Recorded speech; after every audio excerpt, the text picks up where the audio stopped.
গত কয়েকদিন ধরে পাকিস্তানের রাজনীতিতে তুমুল আলোচনার কেন্দ্রবিন্দু সাবেক প্রধানমন্ত্রী ইমরান খানের মৃত্যুর গুঞ্জন।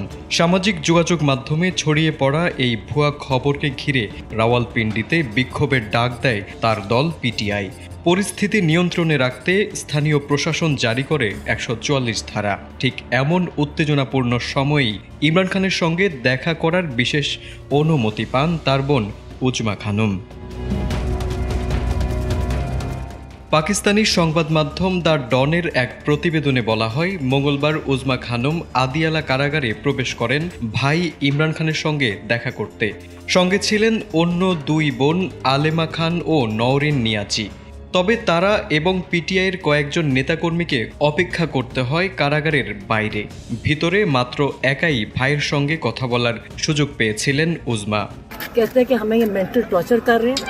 और सारा दिन कमरे में बंद, थोड़ा सा बाहर जब निकल सकते हैं, कोई किसी से कम्युनिकेशन नहीं।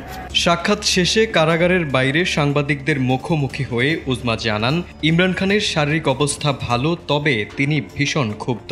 তিনি অভিযোগ করেন, কারাগারে তার ভাইকে মানসিকভাবে নির্যাতন করা হচ্ছে। ছোট একটি সেলে সারাদিন আটকে রাখা হয়, বাইরে যাওয়ার সুযোগ সীমিত, এমনকি অন্যান্য কয়েদিদের সঙ্গেও কোনো রূপ কথা বলতে দেওয়া হচ্ছে না। ইমরান খানের বোন উজমা আরও জানান, মাত্র ৩০ মিনিট সময় দেওয়া হয়েছিল তার ভাইয়ের সঙ্গে কথা বলার জন্য।